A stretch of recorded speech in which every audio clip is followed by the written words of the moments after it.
welcome to Sarah's Stamping Retreat. Today I'm going to have a first look at the Spellbinders Letterpress System. This is actually an early Christmas present for me, but I wanted to review it now before Christmas so that if any of you like me are thinking of getting this for Christmas, then you can see what it's like, see a complete first try and get an idea as to whether it's the right Christmas present for you. So I've opened the box and I've had a look at what's inside, but I haven't tried it yet, so I wanted to do my first try with you. So let's go ahead and open the box and you can see what we've got inside.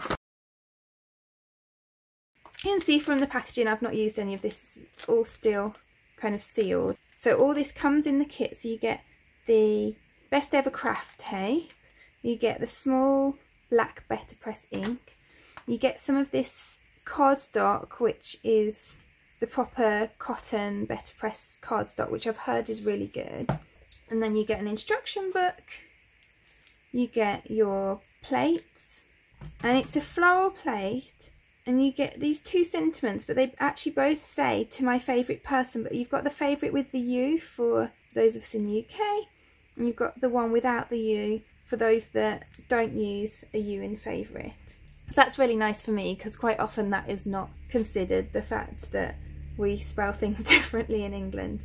So here you've got the Betterpress platform, and then I'm going to show you this because I got a bit confused about this when I first got it out. You've got these shims in case you want to use thicker cardstock, so you can take out these shims if you're using thicker cardstock. But mine were like this, so I got really confused because it said 3 shims, and I didn't realise that actually they were kind of like a bit static and they were together. It looked like one to me when I first got it, so just thought I'd highlight. This is magnetic, so that stays in there really nicely, and you've got your markings for your cards. And then this is the top plate. So I've not tried this, but I have watched a couple of videos, so I kind of think I know what I'm doing, but if it doesn't work then we'll have a look at the instructions.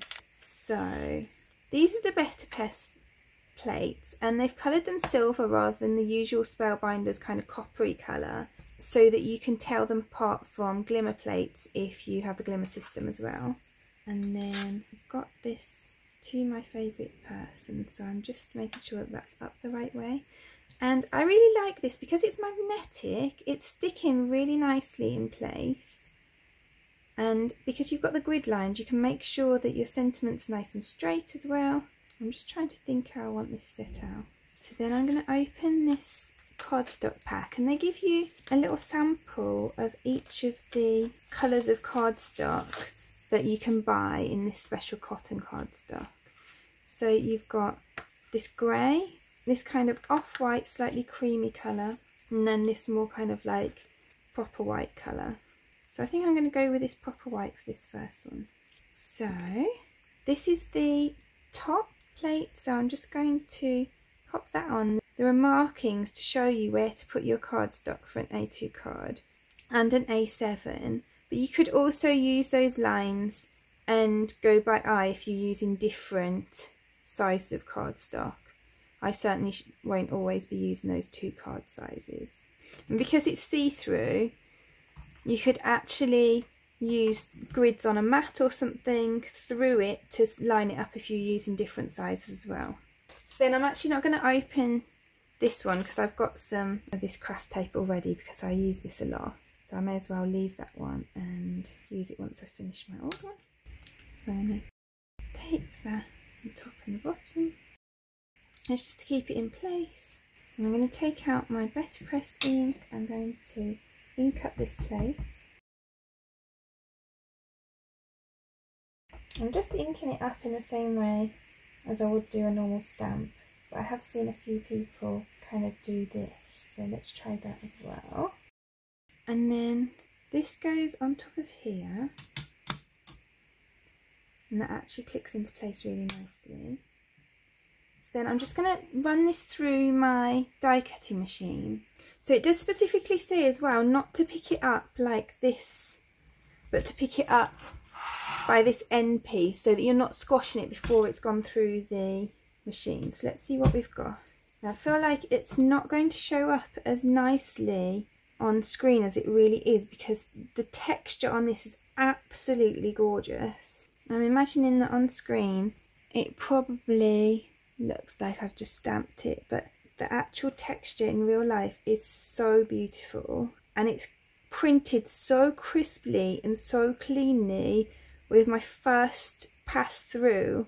I don't think I could have asked for better for a first go. Like, I would be happy with that with my 100th go. It's honestly so pretty. And I think as well, like, if you had a stamp that was this size, A, you wouldn't get the texture with it, but also to get all of that detail with one of those larger stamps is sometimes quite difficult, even with a stamp positioning tool. And this is just really gorgeous. It's just got so much detail in it, and teeny tiny detail as well, and really fine lines. It's really, really beautiful. So I know this ink is going to work better with water-based products rather than alcohol-based products. So I'm going to come in with some of my Stampin' Up! Stampin' Right markers, which are water-based, just to add a bit of colour to the image. So those of you that have been following me for a while will know that I like to do this process with the kind of new machines or like systems that I get, because I think it's really nice to show the process of learning a new machine so that you can get an idea of whether it's something that is easy straight out of the box or whether you need to get to know it a little bit before, because for me that's quite important in terms of my buying decision. So I'll link below. I've done this for the Glimmer Hot Foil system. I've also done it for the wax seal kit from Spellbinders, because I think that's another thing that a lot of people haven't necessarily tried before they buy. But I have to say that this Betterpress system was so easy straight out of the box. I'm really impressed. So I'm looking forward to playing more with this. Then how pretty is that? So I'm going to cut that down slightly and make it into a card. So then I've got a 4 1/4 by 5.5 inch card blank in this coral colour. Then I've got a black piece that is 1/2 inch smaller, and then I've cut this white piece down to 1/8 inch smaller than the black. So I'm just going to layer those up. And this cardstock that's for the Betterpress is such a lovely quality. It's really thick and it kind of feels really luxurious. It is quite expensive, so I'm going to test out some different types of cardstocks, which I'll show you in different videos. This will probably be my only Betterpress video for this year, but I've got loads of ideas for new videos for next year. And also I'm going to be getting the Spellbinders Betterpress club kits for next year as well. So I'll literally have a Betterpress video every single month. So if you do get this system, then you won't be short of inspiration. So then I've just finished that off by just adding a couple of these Gold Mix self-adhesive crystals from Spellbinders. So I should just say now that this isn't something that Spellbinders sent me or anything like that. I asked for this as an early Christmas gift. So Spellbinders haven't asked me to do this review or anything, but I am so impressed with how this turned out. The texture is just so nice and the printing is so crisp, and this is my first ever time using it. I think the only thing that I would do next time differently is to pop it through as soon as I put the ink onto the Betterpress plate. I left this long enough to go into the kitchen and grab a cloth, and I'd put it straight through next time, because the ink's kind of gone more of a dark grey rather than a crisper black. I think that's because it dried on the plate a little before I put it through. But that is the only thing that I think I would do differently next time. I don't think I've ever used something that's quite so easy to use straight out of the box, as in kind of like a new tool or something. So I'd absolutely recommend this. If you're thinking about putting it on your Christmas list, I would definitely say do it. It's really gorgeous, and I would definitely be playing with this lots more next year, so look out for some more videos on it. Let me know in the comments if you're thinking about getting this for Christmas or a different celebration or your birthday or something, because I'd love to craft along with you next year.